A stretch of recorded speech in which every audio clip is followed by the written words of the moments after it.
La 50e session de l'Assemblée parlementaire de la francophonie s'est ouverte le mercredi 9 juillet 2025 à Paris. Le président de l'Assemblée nationale de la République démocratique du Congo, le professeur Vital Kamerhe, y conduit une forte délégation de députés nationaux, dont quelques jeunes parlementaires. Cette session, qui se tient sous la houlette des présidents des deux chambres du Parlement français, réunit 30 présidents des parlements, 550 délégués venant de plus de 60 sections.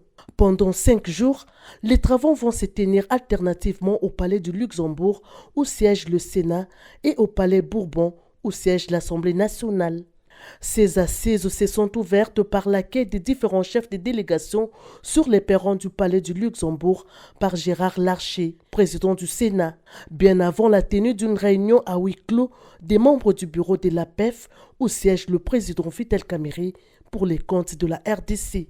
La République démocratique du Congo, qui a accueilli tout récemment une mission des bons offices de l'APEF sur la crise entre la RDC et le Rwanda, sera encore d'actualité au cours des assises qui se tiennent à Paris, dont les différents travaux vont se focaliser sur des sujets liés notamment à la crise politique et sécuritaire dans l'espace francophone, l'égalité des droits, la protection des femmes dans les conflits armés, la lutte contre la délinquance financière et la criminalité organisée, ainsi que la lutte contre la désinformation. Dans un monde où de plus en plus beaucoup de pays font l'option du repli sur soi-même, l'APF croit au multilatéralisme. C'est en cela que la rencontre à Paris est en même temps une rencontre qui nous permet d'échanger sur la force du multilatéralisme.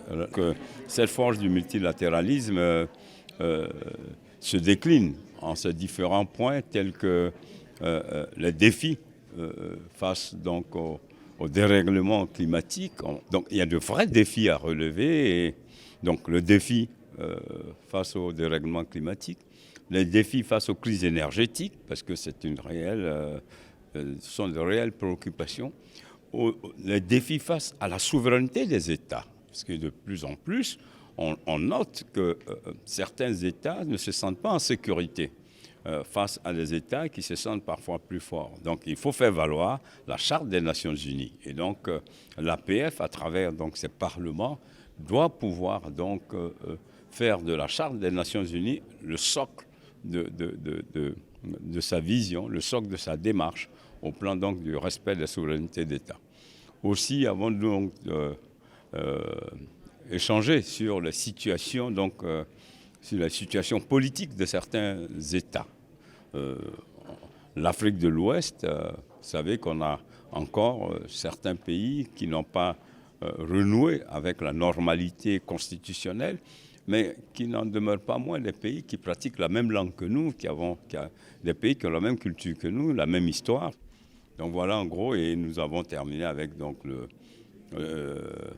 la crise rwandaise, RDC Congo, qui vient de connaître un début de solution avec la signature faite aux États-Unis. Mais l'APF considère qu'au-delà de la signature, il y a les modalités pratiques qui doivent donc être mises en place. Ce sont les déclinaisons de cette signature doivent donc pouvoir apaiser les deux peuples. Parce que ce que nous recherchons, c'est la paix des deux peuples et que chaque peuple retrouve donc la plénitude de sa souveraineté pour l'épanouissement donc des différents peuples, tout en gardant le principe de la fraternité qui fonde donc l'espace francophone et qui nous rassemble et qui nous unit. Cette session penchera sur la question sécuritaire en République démocratique du Congo, tenant compte des avancées diplomatiques actuelles. Un regard particulier sera aussi lancé vers le pays des différentes régions de l'Afrique francophone en proie aux conflits armés.